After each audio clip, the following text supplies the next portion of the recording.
Peace, peace, man. They done switched up on us with the StreamYard, but hey, I'm only here for a short time, not a long.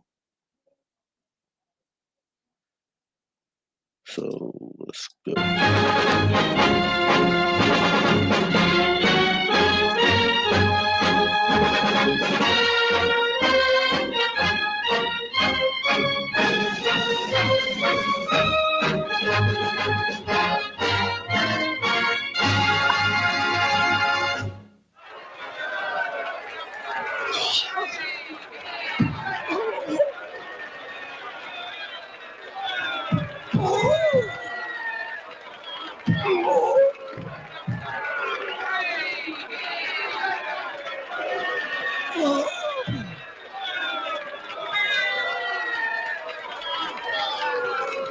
This looks like a fake, doesn't it? Well, it is a fake. But here's a fella who's willing to bet his hard-earned money on it. Henry here got on the train with $200. He couldn't see any harm in a friendly game of cards. What if the other men were strangers? And take Joe Collins. He's got a nice wife at home. But he met this girl at the bar, and she looked kind of cute after the first couple of drinks.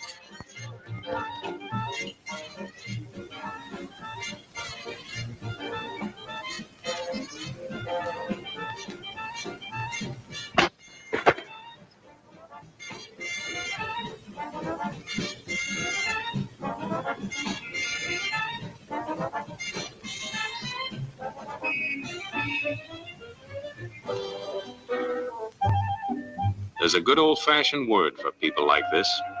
We call them suckers. And there are other people who stay up nights figuring out how to take away what they've got. There are all kinds of games and all kinds of suckers. Take Mike here, for instance. He's got everything, you might say. He's young, he's healthy, he's got a job.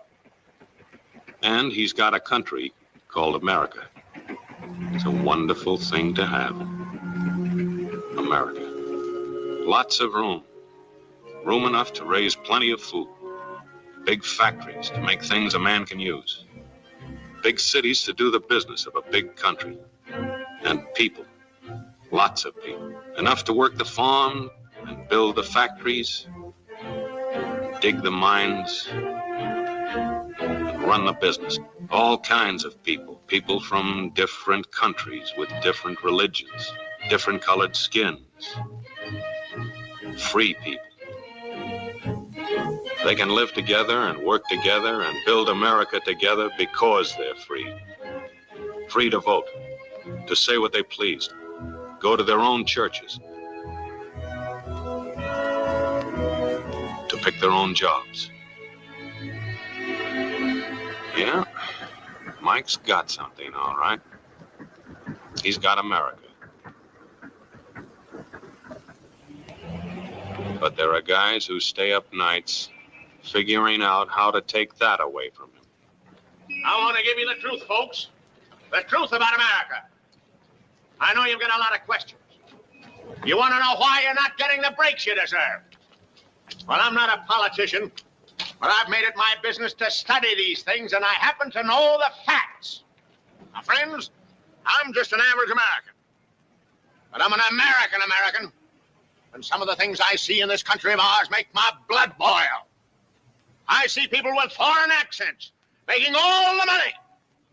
I see Negroes holding jobs that belong to me and you. Now, I ask you, if we allow this thing to go on, what's going to become of us real Americans? I've heard this kind of talk before, but I never expected to hear it in America. This fellow seems to know what he's talking about. Yes, he knows all right. What's the answer?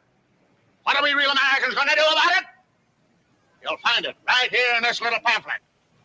The truth about Negroes and foreigners. The truth about the Catholic Church. Now, friends, these books are free. Paid for by real Americans who want others to know the truth. Excuse me, young man, but are you actually going to read that stuff? Sure, why not? You heard what he said, didn't you? Yes, I heard.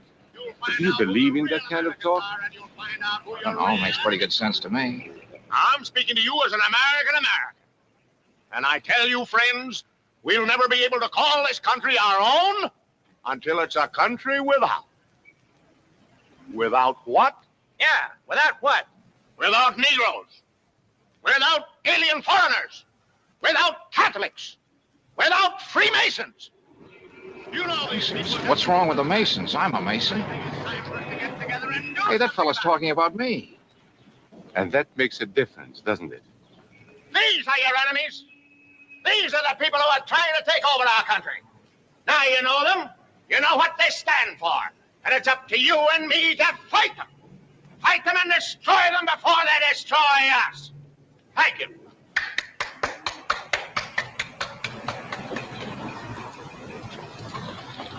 Before he said Masons, you were ready to agree with him. Well, yes, but he was talking about, what about those other people? But in this country, we have no other people. We are American people, all of us. What about you? You aren't American, are you? I was born in Hungary, but now I am an American citizen. And I have seen what this kind of talk can do. I saw it in Berlin. What were you doing there? I was a professor at the university. I heard the same words we have heard today. But I was a fool then. I thought Nazis were crazy people, stupid fanatics. But unfortunately, it was not so. You see, they knew that they were not strong enough to conquer a unified country. So they split Germany into small groups. They used prejudice as a practical weapon to cripple the nation. Of course, that was not easy to do. They had to work hard to do it. You see, we human beings are not born with prejudices. Always they are made for us, made by someone who wants something. Remember that when you hear this kind of talk. Somebody is going to get something out of it, and it isn't going to be you. This is not classroom theory. I saw it happen. I saw it first in Berlin in 1932. 5 young men that I knew were standing in the crowd listening to the Nazi speaker. Eric was a Catholic. Anton, a student of mine, was a Jew. Heinrich owned a small hardware store. Karl was a farmer. And Hans was an unemployed metal worker. To all true Aryan Germans, I say it is time you inherited the nation which rightfully belongs to you. To you alone belongs the glorious destiny of the greater Germany. The Nazi Party will provide land for the farmer, work for the worker, and profits for the small businessman.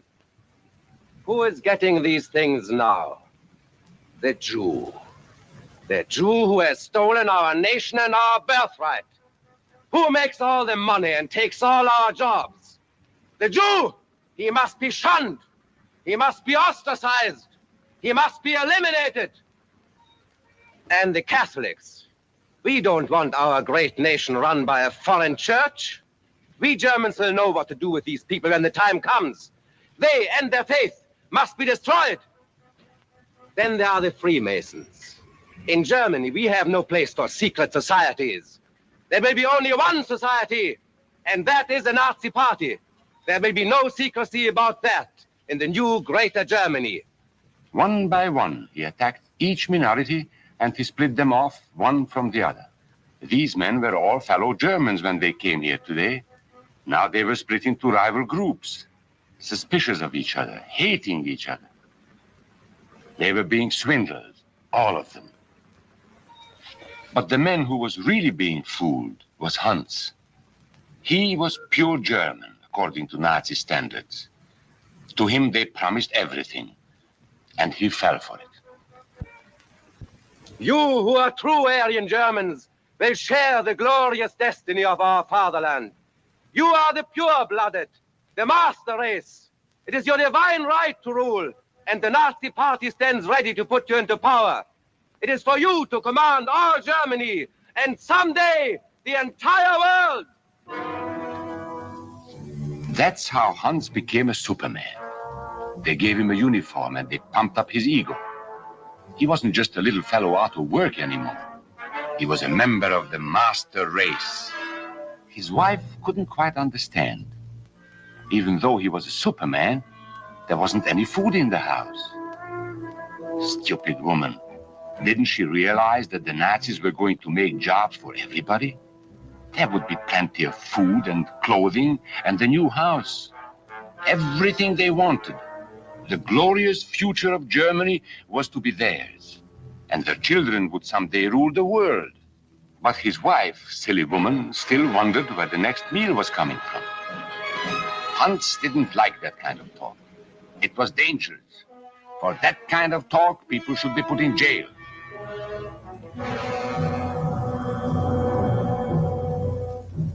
Hans had swallowed the bait all right. And these were the men who baited the hook. Why? So that Hans could come to power? Of course not. So they could come to power. They would merely use Hans to help them get there. He would do the dirty work for them. Hans and thousands of others like him, all playing a sucker's game. They gambled with other people's liberty, and of course they lost their own. A nation of suckers. Hitler needed these people. There was lots of work to be done. There were trade unions to be smashed, because unions were organized and might offer resistance. There were many political parties in Germany. These the Nazis destroyed. They were determined to smash every organization where people might band together and resist them. There were Jews to be beaten and killed. The Jews were not powerful, but they were a convenient excuse for all the nation's ills. And besides, a Nazi party member could not take over this man's store. Hundreds of Catholics were put in jail because the Catholic Church had strength and could resist the Nazi drive for power. They had split the nation into 100 pieces, and then one by one, they had destroyed the pieces. Over these broken pieces, the Nazis rode into power. One party, one nation, one religion. These men had won their struggle for power. They now ruled all of Germany. But still they had trouble with their oldest and most persistent enemy, the truth. They found that truth does not die easily, and so they decided to abolish truth. One great source of truth is literature, so they burned books, 20 million of them. Many great men in Germany who were spokesmen for truth were jailed or driven from their country. Teachers, writers, scientists. Education was discouraged. In 5 years, college attendance dropped 53%. It was forbidden to listen to a British radio program or read an American newspaper. In Nazi Germany, you had to get your information from Dr. Goebbels. He knew what was best for you. You couldn't see this movie or listen to this music.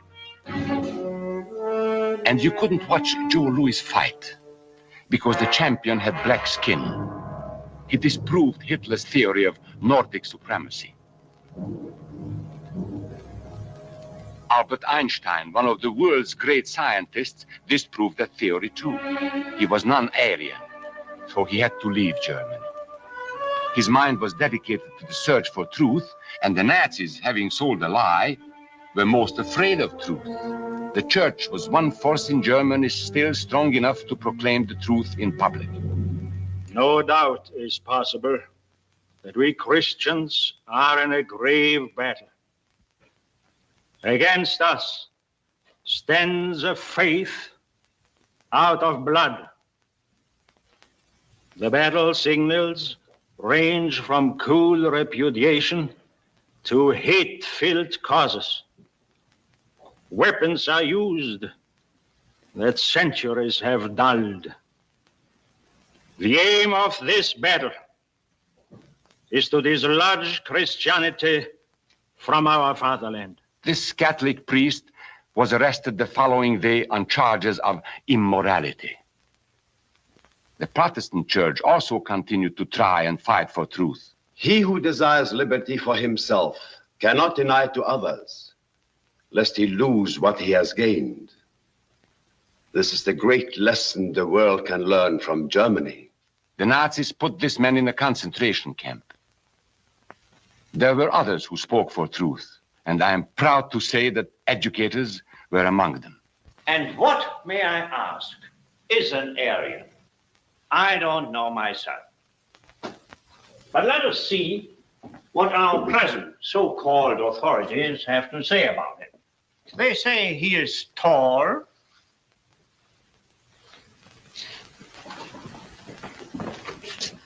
slender,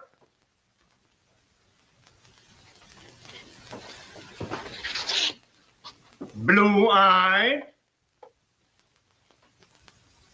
and blonde. There is no Aryan race. And more important, there is no master race.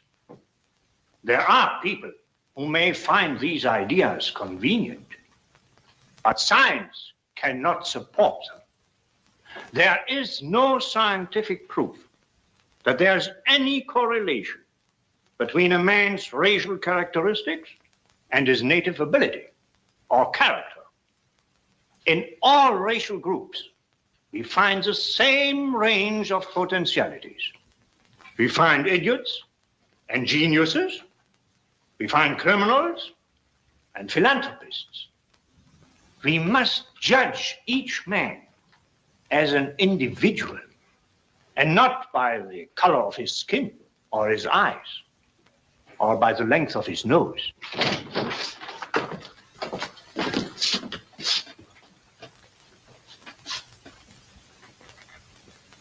Come in, gentlemen. Make yourselves comfortable. There are many differences between individuals. We each have different capabilities, different backgrounds, different views about what's right and what's wrong. Like the difference between me and these gentlemen who have just arrived. But that is not the difference in race. It is a difference in the way we think. Remember that. And remember that there is no master race. That is a scientific truth. Anyone who tells you otherwise is lying.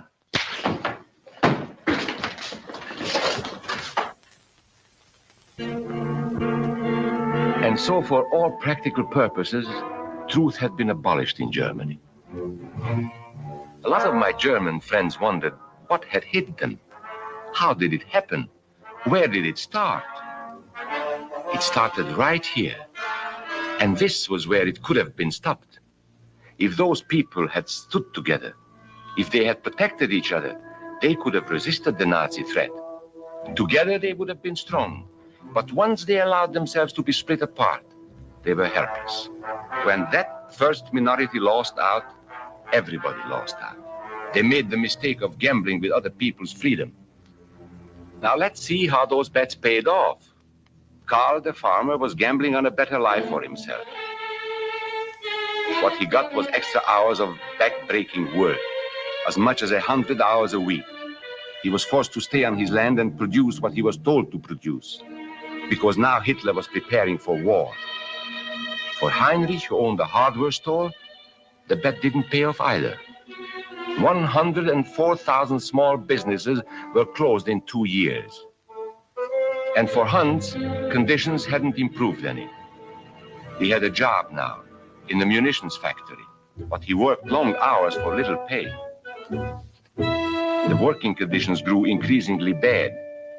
And even though he didn't like the job, he wasn't permitted to leave it. There still wasn't enough food in his house. Hitler said you couldn't have butter and cannon. So Hans couldn't have butter.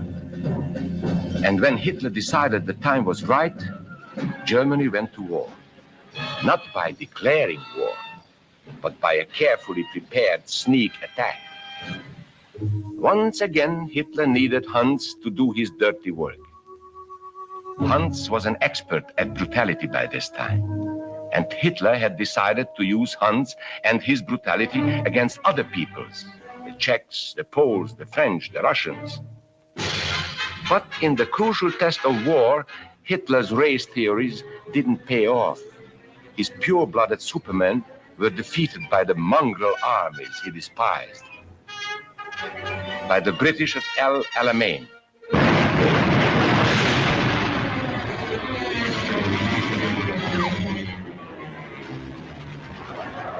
By the Russians at Stalingrad.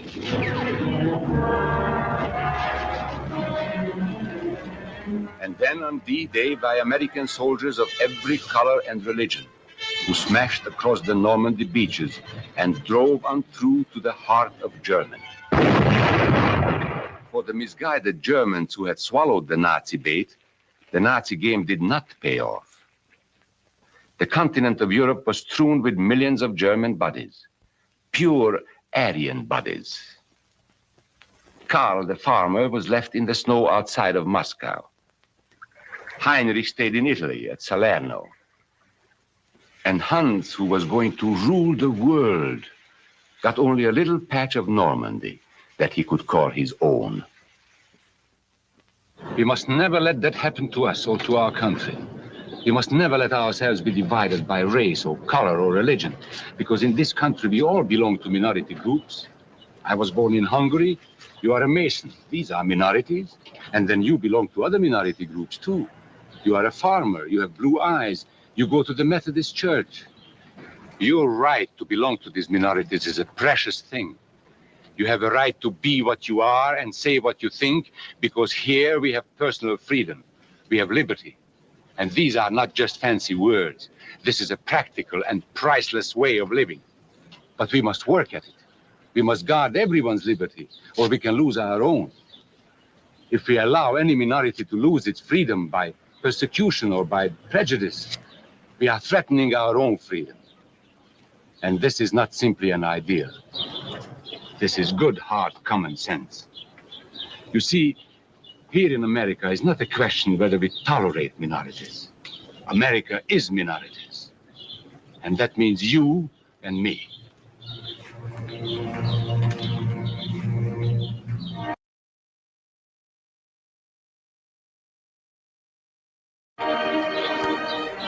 So let's not be suckers. We must not allow the freedom or dignity of any man to be threatened by any act or word. Let's be selfish about it. Let's forget about we and they. Let's think about us.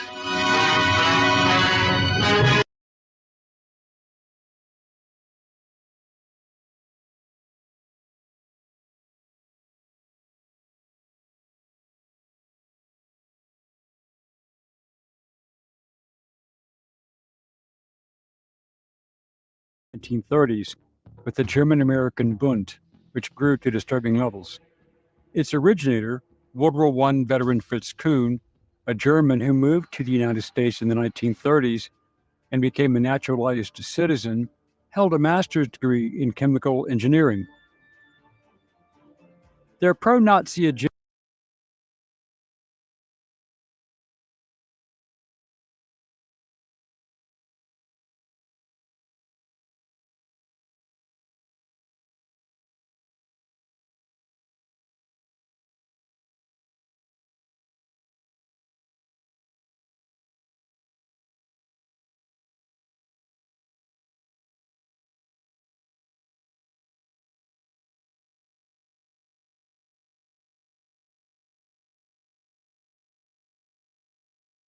agenda supported U.S. isolationism, avoidance of European conflicts for Germany's benefit. They were also anti-Black, anti-non-white, immigrant, and naturally anti-Jewish. After Kuhn went to prison on tax evasion charges, the organization, which used to fill Madison Square Garden with giant portraits of not Adolf Hitler, but rather George Washington and other venues, had tens of thousands of followers, but they melted away. But after World War II, the American Nazi movement was resurrected by a World War II veteran who was perhaps even more radically bent than Kuhn, and who idolized Adolf Hitler. Who was George Lincoln Rockwell? What stimulated his interest in fascism? How effective was he? Hello, I'm Colin Heaton, former history professor, Army and Marine Corps veteran, and welcome to this episode of Forgotten History.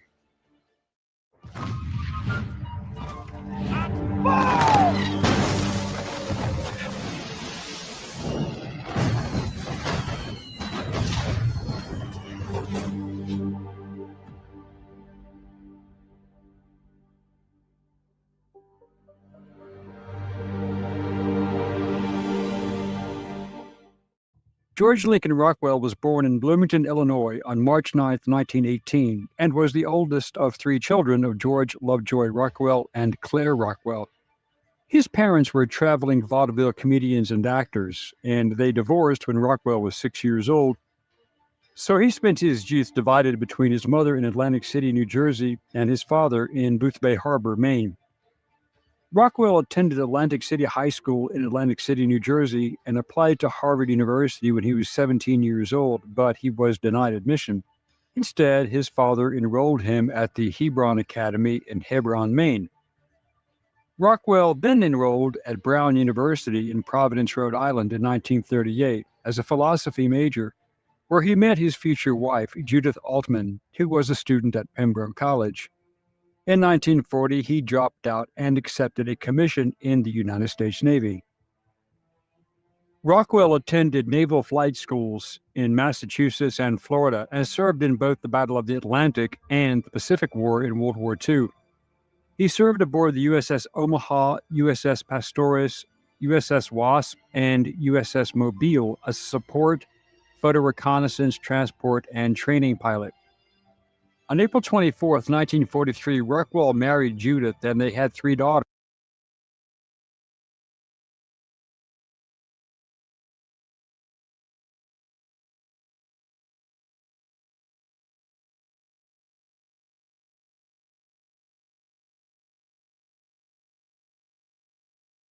Beale, a support, photo reconnaissance, transport, and training pilot. On April 24, 1943, Rockwell married Judith, and they had three daughters, Bonnie, Nancy, and Phoebe Jean. Rockwell and his in-laws had issues, as Judith was not raised to be the docile and compliant wife as Rockwell expected. The marriage was marred with violent arguments, and on at least one occasion, Rockwell did strike his wife. After the war, Rockwell remained in the Naval Reserve, but worked as a sign painter out of a small shop that his father owned in Boothbay Harbor. Later, he entered the commercial art program at the Pratt Institute in Brooklyn, New York in 1946, so he and Judith moved there. Rockwell won the $1,000 first prize for his advertisement for the American Cancer Society, but he left Pratt before completing his last year, and he and Judith moved to Maine to start his own advertising agency. Rockwell, still in the reserves, was called back to duty as lieutenant commander at the beginning of the Korean War in June 1950. The family relocated to San Diego, where he trained Navy and Marine Corps pilots in both basic and advanced flight schools, specializing in instrument training. It was during this time that Rockwell began reading old German propaganda, including Mein Kampf and the Protocols of the Elders of Zion, and he was enamored. His devotion was increased due to the rantings of Senator Joseph McCarthy's openly hostile stance against communism, the anti-Semitism of carmaker Henry Ford, and famed aviator Charles Lindbergh's stance on race and avoidance of the USA having become involved in foreign conflicts, especially during World War II. Rockwell was stationed in Iceland on an unaccompanied tour as a Grumman F-8F Bearcat pilot and promoted to commander in 1952. Judith and the children remained behind with her mother in Barrington, Rhode Island, where Judith filed for divorce in 1953. Rockwell attended a diplomatic party in Reykjavik, where he met Margaret Pora Hallgrimsson, the niece of Iceland's ambassador to the United States, and they married on October 3, 1953, by Pora's uncle, the Bishop of Iceland. They spent their honeymoon in Berchtesgaden, Germany, the location of Hitler's Berghof in the Bavarian Alps. The couple had three children, Hallgrimr, Margaret, and Evelyn Bentina. In September 1955, in Washington, D.C., he launched U.S. Lady, a magazine for United States servicemen's wives. The magazine incorporated Rockwell's political causes, his opposition to both racial integration and communism. The publication had financial problems, so he had then sold the magazine. However, he still aspired to pursue a career in publishing and was good at marketing. As Rockwell stated, quote, "When I was in the advertising game, we used to use nude women. Now I use the swastika and stormtroopers. You use what brings them in," end quote. Margaret's father was appalled by all of this and arrived in the U.S. in 1957 to bring her back to Iceland after he discovered that Rockwell was one of the most active racists in the United States. Margaret divorced Rockwell soon afterward, and she remarried in 1963. Rockwell returned to Washington, D.C. in 1955. He gradually became even more radicalized until, according to his biographer, Rockwell was on the farthest fringe of the right wing. In 1957 to 1958, Rockwell stated that he had dreams of himself meeting Hitler. Rockwell found support through Harold Noel Arrowsmith Jr., a wealthy heir and anti-Semite, who provided Rockwell with a house and printing equipment in 1958, and together they formed the National Committee to Free America from Jewish Domination. Rockwell's first demonstration was on July 29, 1958, in front of the White House, protesting President Dwight D. Eisenhower's decision to send peacekeeping troops to Lebanon during that country's brief civil war in 1958, which was called Operation Bluebat. Rockwell and his supporters were already on the federal radar, especially when they specifically protested what they called Jewish control of the government. After the Hebrew Benevolent Congregation temple bombing in October 1958, the police raided Rockwell's home. There was never any evidence that Rockwell's people were responsible, but he was under suspicion. Journalist Drew Pearson was mainly responsible for bringing Rockwell to the forefront after writing an article describing how Rockwell and his followers, dressed in uniforms, armed themselves with guns and paraded at his home in Arlington, Virginia. In March 1959, Rockwell founded the World Union of Free Enterprise National Socialists, later renamed the American Nazi Party, and then even later renamed again as the National Socialist White People's Party, headquartered at his home at 928 North Randolph Street in Arlington, Virginia. Rockwell, always creative, published his Animal Farm parody, a poem, and the children's book, The Fable of the Ducks and the Hens, in 1959. On July 4th, 1960, again on the National Mall, Rockwell and his men were confronted by a mob and a riot ensued. The police arrested Rockwell and 8 party members. Rockwell demanded a trial, and instead he was committed to a psychiatric hospital for 30 days. He was released 12 days later and found mentally competent to stand trial, but nothing came of it. He then published a pamphlet titled How to Get Out or Stay Out of the Insane Asylum as a guide to those who may find themselves in a similar situation. As a result of his political activities, the Navy discharged Rockwell 1 year short of retirement, stating he was not deployable due to his political views. Rockwell later blamed the Jews for his being terminated. On January 15, 1961, Rockwell and his associates picketed the local premiere of the film Exodus at the Saxon Theater in downtown Boston. After Boston Mayor John F. Collins declined to deny Rockwell's group a permit, members of the local Jewish community organized a counter-demonstration of 2,000 protesters in response on the corner of Tremont and Boylston Streets. This action forced the police to converge on the theater and forced Rockwell into a police cruiser that took him to Logan International Airport, where Rockwell was then boarded onto a flight to Washington, D.C. In 1962, Rockwell planned a major rally to celebrate Hitler's birthday on April 20th, and he joined British neo-Nazi Colin Jordan in Gloucestershire, England, where they organized the World Union of National Socialists.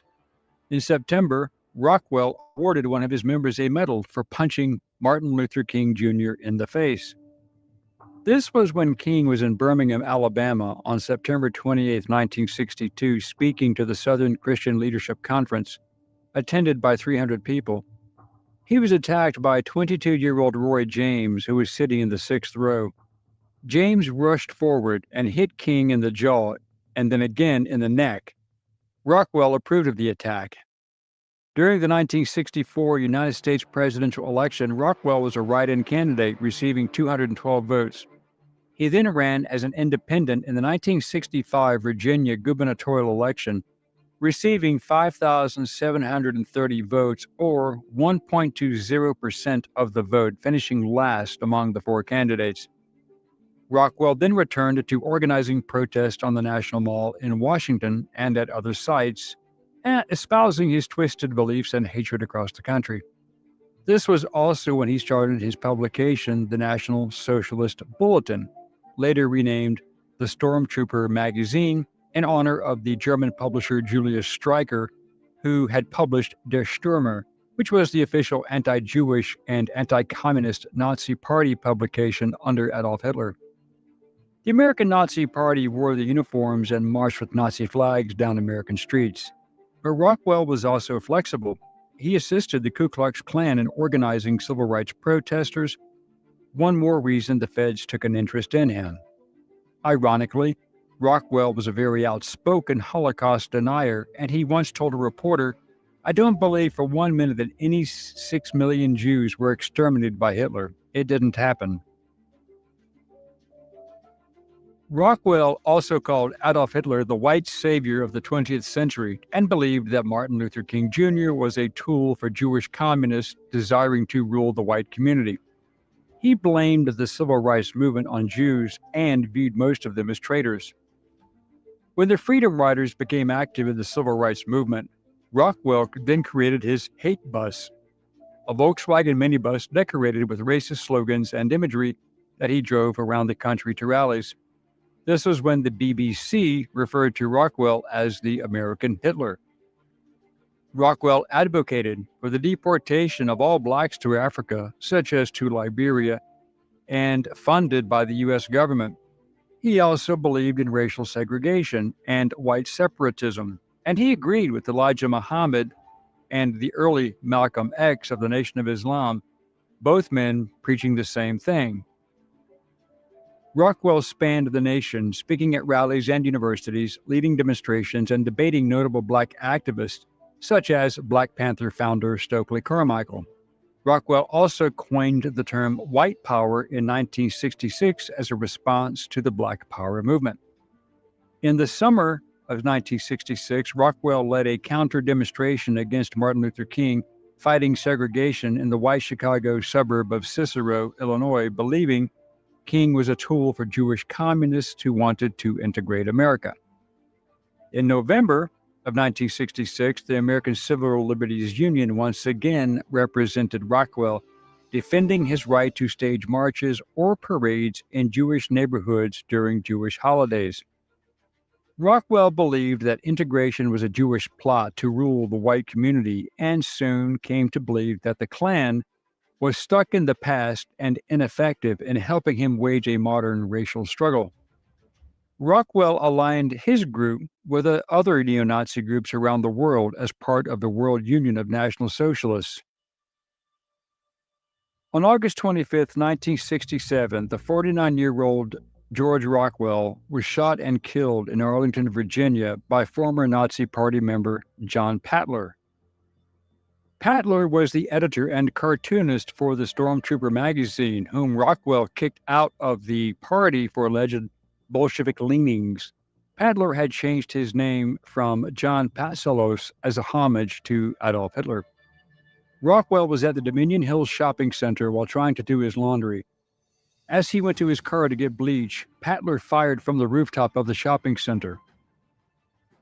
Patler was arrested half an hour later after throwing his gun into 4 Mile Run nearby, when he was spotted with wet trousers waiting for a bus by a police officer. Hearing of his son's death, Rockwell's 78-year-old father said, "I am not surprised at all. I've expected it for quite some time."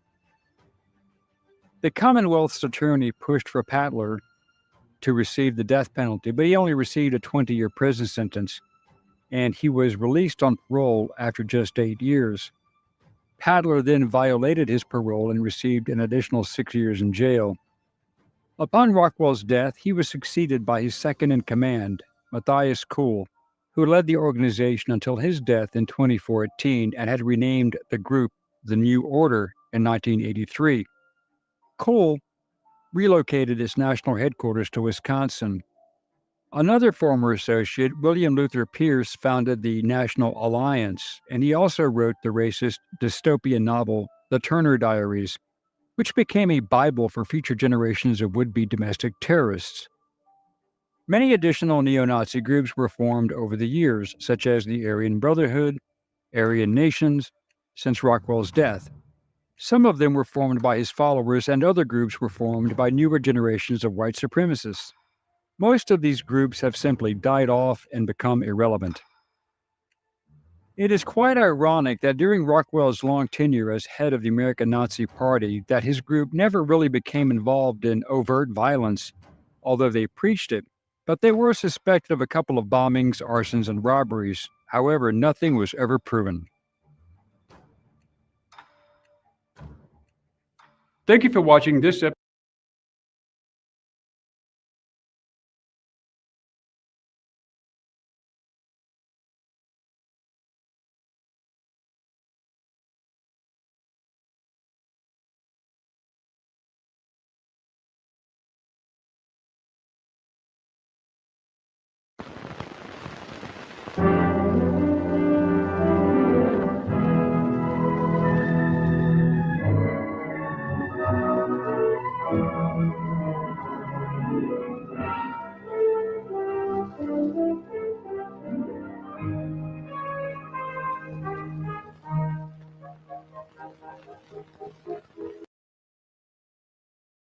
Silent figure standing between Lincoln and Grant, who was never meant to be seen.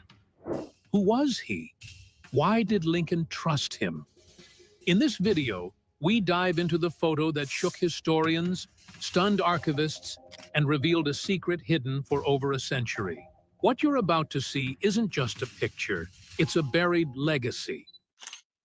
The photo that shouldn't exist. It started with a trunk, old leather straps, brass latch, barely holding together after decades of dust and heat in the attic of Claire Donovan's family home. She hadn't even planned to open it that day. She was just cleaning, organizing, maybe looking for a few antiques worth salvaging. But what she found instead wasn't just valuable. It was something no one could explain. Inside the trunk, she found what you'd expect. Railroad bonds, lace gloves, faded letters, and a few scattered buttons. Then her hand brushed against something firmer. A leather photo album, cracked at the spine, its corners curling like dry leaves. Most of the images inside were black and white portraits, stiff poses, blank faces, all typical of the late 1800s, all except one. Tucked near the back of the album was a single photograph, sealed in wax paper. Unlike the others, this one had weight to it. Thicker stock, sealed edges, and a faint scent that Claire couldn't quite place. Tobacco, glue, something old and strange. She didn't open it immediately, not until the room was clean, the dust gone, and her curiosity unbearable. Claire pulled back the wax sleeve, and her breath caught in her throat. There, in haunting clarity, was Abraham Lincoln. Lincoln was dressed in a black frock coat, his unmistakable top hat tilted in the sunlight to the extreme right of the frame. Beside him, an empty wooden chair was placed, with several high-ranking Union officers around him in mid-conversation, with drawn sabers at their sides, making General Ulysses S. Grant and General George Meade part of history. But not so much for Claire. It took the color to shake her hands. Not hand coloring, no tinting or painting after the fact. This was all in full color. Deep blue Union uniforms, the dusty brown of the boots, the wood grain of the chair. Even the creases in Lincoln's black suit catching subtle light. Like a modern photograph disguised as a 19th century print. The caveat? Color photography was impossible in 1865. Claire knew the photograph wasn't ordinary and took it to the only person she could trust, Professor George Kramer, the Civil War photography historian who had once guest lectured at her university. When he first laid eyes on the print, he didn't utter a word, but leaned in closer, his hands trembling. "You need to tell me exactly where you found this," he said in a low voice. Claire narrated the attic, the trunk, the wax paper, everything she could recall.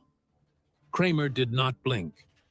Instead, he pointed to the paper stock and said something that made her heart race. "That is Albemarle silver print from the 1860s. There is no way it should hold color." She asked the obvious question. "So, is it fake?" Kramer said in a low voice, as if the color had left his face. "No, that's the scary part. It's not fake." He arranged for experts at the New York Historical Society to analyze the photo for confirmation. There, Kramer with Claire examined the image under high-resolution equipment with a forensic imaging specialist and a paper conservator. What the lab had to say took the breath away. The pigments were not applied after printing, but in fact embedded into the photo itself. A process similar to early Kodachrome, but one that predates it by half a century. Unbelievable as it sounds, so confirmed the scanner. Color dyes, organic pigments, and photochemistry all dated back to some time in the 1860s. This not only violated the rules of photography, but also those of history itself. Claire, however, had eyes for something else. Not the technology by which the experts were still toiling, standing slim between Lincoln and Grant. A figure not found among Civil War archives or officer rosters. An anonymous fellow was barred from identification by Claire through the historical roster, but not from his face. What she would see next would lead to a closely guarded family legacy, going back through a century of buried history. But the real mystery wasn't the color. It was who was standing between Lincoln and Grant. The man in the middle. The photo had already shocked everyone in the lab. The clarity, the color, the impossible chemistry. But while the others pored over pigments and paper stock, Claire couldn't take her eyes off the man between Lincoln and Grant. He wasn't like the others. The officers stood stiffly, decked out in well-earned stripes and ceremonial sabers. But this figure appeared understated. No rank displayed, no name she could match to known Civil War portraits. He wore a uniform, yes, but it lacked insignia. His expression? Focused, steady, as if he weren't merely part of the photo, but part of something else entirely. Then it hit her. Claire had seen this face before, not in a textbook or an archive, but in a much later photograph from her family collection. She jerked up a scan on her phone, a 1912 image of a man standing outside a barn, one hand resting on a dog's head. He was older and heavier, dressed like a farmer, but the jawline, the ears, the slight slope of the eyebrows, it was him, the same man, standing beside Abraham Lincoln nearly 50 years earlier. "That should be my great-great-grandfather," Claire whispered. Professor Kramer looked up sharply. "What?" She insisted on having him on the phone. Kramer leaned toward it, brow furrowed as he moved back and forth between the two images. "He doesn't seem to show in any record for the Civil War," Kramer muttered more to himself than with any intent to include her. "Could be a volunteer, maybe even a civilian caught in uniform." Much shaking of heads followed. "No, William Donovan, I remember. There were some stories told by my grandfather. His grandfather had served in the Civil War, but had disappeared before it was over. No more particulars, just that he did not come back, otherwise listed as missing in action." She opened her computer and began searching for Civil War service records. Minutes later, Donovan, William found, rank medics, Regiment 104th New York Infantry. Status: missing in action. Last seen 6th April, 1865. One entry, one note, no explanations given. Kramer still held his gaze on the screen. April 6, just 3 days before Lee's surrender. And Claire slowly nodded. So, if he disappeared on April 6th, how does he picture himself on the day of April 9th? With Lincoln? At Appomattox? Kramer didn't answer. He was already busy digging through his own laptop, furiously typing away. A few moments later, he glanced up. There are no known photographs of Lincoln at Appomattox, only engravings, sketches, and letters. But if it really would be the first image to capture it, Claire felt ludicrously proud, then equally terrified. Could it prove that her great-great-grandfather was more than the battlefield medic, or just at the wrong place at the wrong time? But if it was purposely framing him, if some mushroom had placed him in that photo with ill will, then someone else had made sure the world forgot. That did feel more than accidental. Erased records, vague family rumors, and a photo probably never meant for survival. But silence around Donovan was not some historical forgetfulness. It felt curated, constructed. Some much greater machinery had been set into motion in preparation for burying him until now. She suddenly remembered a very old letter her grandfather used to show her, yellowed with age and barely readable. It had been written by William Donovan and was dated decades after the end of the war. But one line stood out. If ever you find the photograph with the chair, burn it. It was never meant to be kept. Did it in a flash. This picture was not simply the object of a bygone time. It was hazardous. That which is actually hazardous is plain to see. The air around her felt denser now, heavily loaded with the knowledge that nothing in history had ever been so stable as it seemed. The laboratory team showered its attentions elsewhere, not Lincoln or Grant. Rather, they attended to the man in between, the one that history forsook. Not gone, but hidden. Not obliterated, but craftily brought to non-existence. And now, with the advent of the photograph, a re-emergent subject introduces the one question rarely spoken of. Why? If William Donovan was declared missing, what was he doing beside Abraham Lincoln in a photo dated after his disappearance? Lincoln's hidden network. At first glance, William Donovan was an anomaly, standing silently in the most historically loaded moment of the Civil War, yet missing from every known roster. No military title, no promotion records, not even a death notice. Just a quiet footnote, missing in action, April 6, 1865. But what if he wasn't missing at all? Back at the New York Historical Society lab, Professor Kramer dug deeper into War Department archives.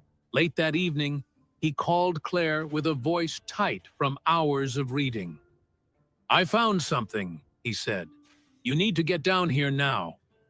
When Claire arrived, Kramer didn't wait.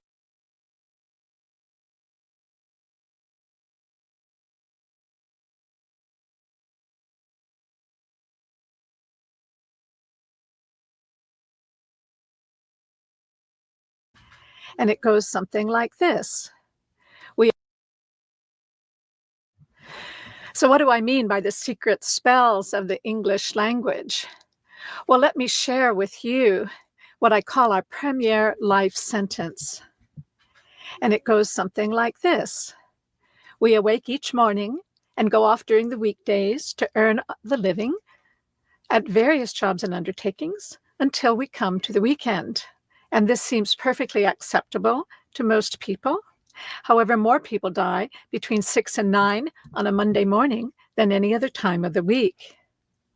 So I do what I call a translation of the English language, and I spell that Trance, with the idea that words cast spells. So when you translate that life sentence, you remember that a wake is a funeral party for the dead. Morning is the state you're in when you attend awake.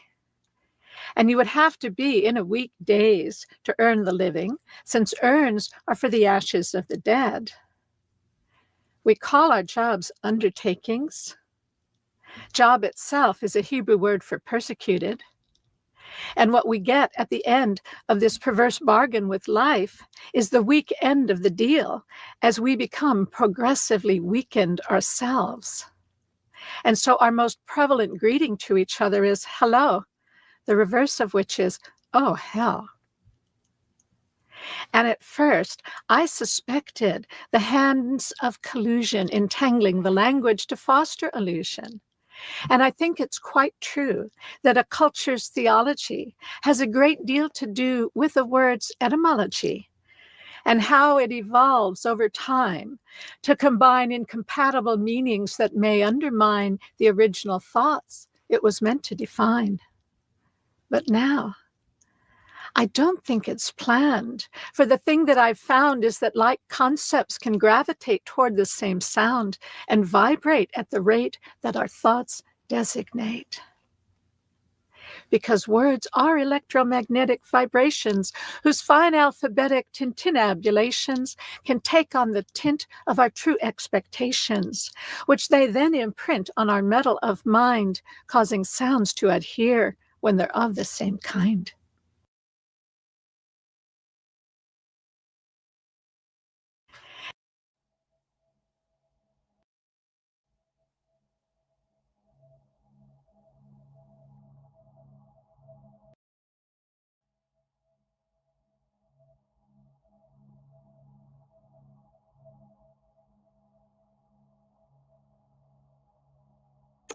Understanding the concept of magic involves delving into the realm where words transform into frequencies and vibrations capable of directing energy.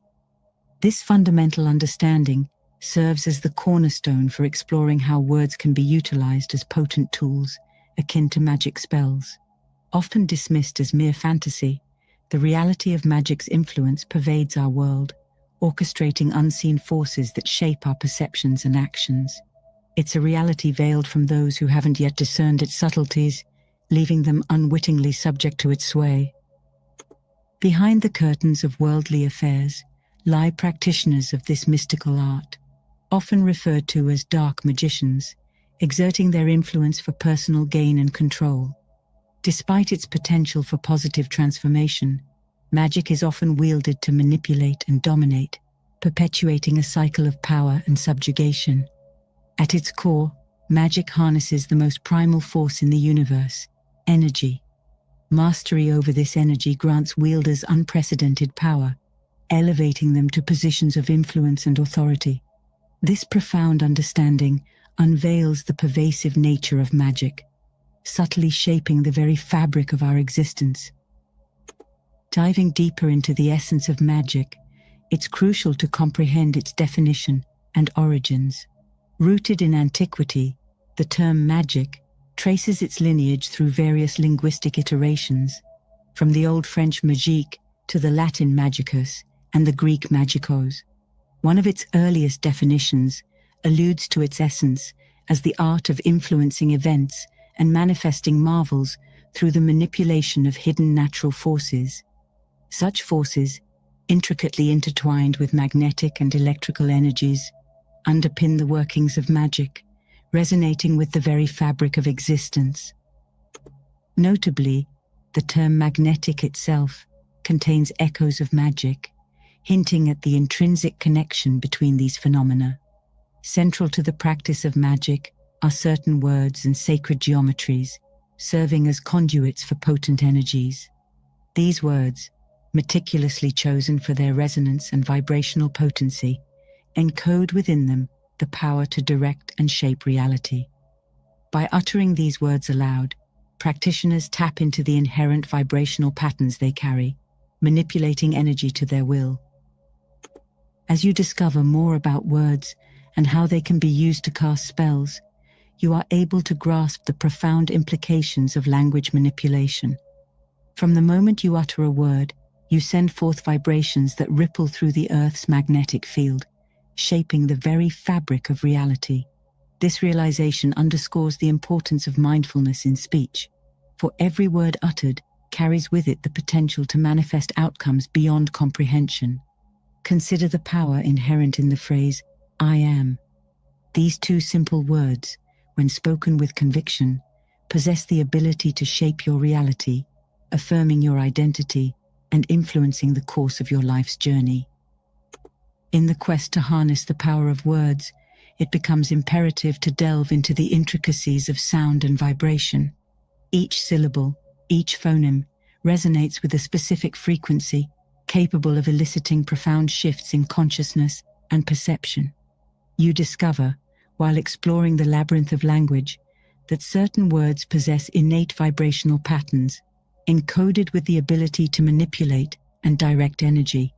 It is through the mastery of these vibrational patterns that practitioners of magic unlock the secrets of reality, wielding words as instruments of transformation and manifestation.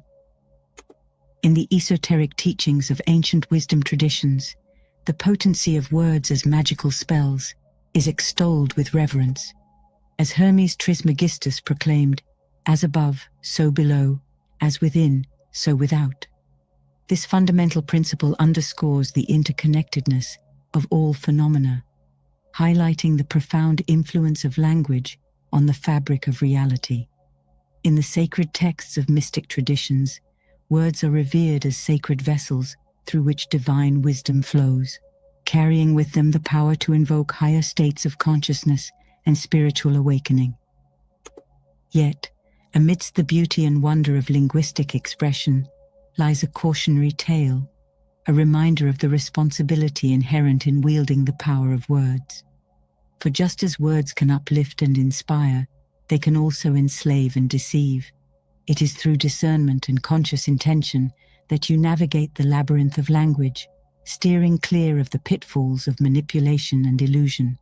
Utilizing words wisely and reverently will allow you to harness language's power as a magical conduit, allowing you to shape your reality accordingly. Continuing our journey into the labyrinth of linguistic mysticism, you find yourself confronted with the enigmatic art of spelling. As you peel back the layers of language, you uncover a hidden world teeming with symbolism and significance. The very act of spelling a word, you realize, is not merely a mundane exercise in communication, but a potent invocation of magical forces. Imagine you are a young apprentice who has stumbled upon an ancient grimoire containing powerful spells. Drawn by curiosity and the promise of arcane knowledge, the apprentice delved into the tome, deciphering its cryptic instructions with trembling hands. With each word meticulously inscribed, the apprentice unwittingly wielded the power of spells, shaping reality with every stroke of the quill. Embedded within the fabric of language lies a subtle web of symbolism, waiting to be unraveled by the discerning seeker. The word spelling itself holds clues to its magical connotations, echoing the essence of magic spell in its composition. However, beyond the surface lies a deeper truth. The deliberate arrangement of letters and phonemes serves to imbue words with potent energetic signatures. It is through the mastery of spelling that practitioners of magic unlock the secrets of reality, wielding words as instruments of transformation and manifestation. Think of a wise sage who, after years of diligent study and introspection, discovered the hidden meanings encoded within the letters of the alphabet. Through each revelation, the sage gained insight into the interplay between sound and vibration, harnessing its power to shape history. Despite the allure of linguistic sorcery, there is a cautionary tale lurking beneath it, a reminder that words are powerful, but they also come with great responsibility. For just as words can uplift and inspire, they can also enslave and deceive. Consider the parable of a misguided sorcerer who, in a bid for power and dominion, unleashed a torrent of spells upon the world. Blind to the consequences of his actions, the sorcerer wrought havoc and destruction, ensnaring innocent souls in his web of manipulation. It is through the lessons of humility and wisdom that one learns to tread the path of magic with reverence and respect, mindful of the profound impact of every word spoken. In the crucible of linguistic alchemy, you stand poised on the threshold of discovery, ready to unlock the secrets of reality with the power of your words. As you delve deeper into the mysteries of spelling, remember the words of Socrates: "Know thyself, and thou shalt know the universe." By mastering the art of spelling with intention and clarity, you harness the transformative power of language, shaping your reality with purpose and wisdom. As you journey deeper into the realm of linguistic enchantment, you come to realize the subtle ways in which magic permeates your reality. Every word spoken, every thought expressed, carries with it the potential to shape your perception and influence your actions. However, amidst the sea of words and symbols lies the ever-present threat of magical manipulation, an insidious force that seeks to ensnare your mind and control your destiny. During this crucible of awareness, you must be vigilant against the dark magician's nefarious spells, defending your mind against them. In the esoteric teachings of ancient wisdom traditions, the concept of protection against magical influence is central to the path of spiritual enlightenment. Lao Tzu once said, "Those who know do not speak, those who speak do not know." This profound insight underscores the importance of cultivating inner wisdom and discernment, shielding oneself from the subtle influences of magical manipulation. By honing your awareness and intuition, you fortify your mind against the onslaught of spells and incantations, emerging unscathed amidst the chaos of the unseen realms. But protection against magical influence extends beyond mere awareness. It requires a deep understanding of the mechanisms of manipulation employed by dark magicians. Consider the analogy of a master illusionist who, through sleight of hand and misdirection, captivates the minds of unsuspecting onlookers. Much like the illusionist's art, magical spells operate on the principle of deception, cloaking reality in a veil of illusion and falsehood. In order to inoculate yourself against the subtle influences of magical manipulation, you must peel back the layers of deception and uncover the truth hidden beneath. Ultimately, the key to protecting your mind from magical influence lies in reclaiming your sovereignty and embracing your inner power. By recognizing the inherent divinity within yourself, you transcend the limitations imposed upon you by dark magicians, emerging as a beacon of light amidst the shadows of deception.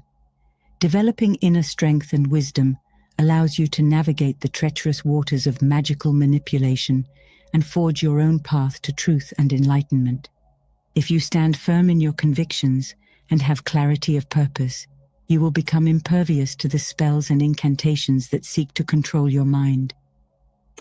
Having traversed the intricate terrain of linguistic enchantment and fortified your mind against the sway of dark magicians, you now stand poised on the precipice of self-empowerment. It is through the pursuit of knowledge that you unlock the latent potential of language, transcending the mundane confines of everyday communication to harness its profound transformative power. As you delve deeper into the esoteric teachings of ancient wisdom traditions, you awaken to the inherent connection between language and consciousness, a connection that holds the key to unlocking the mysteries of the universe.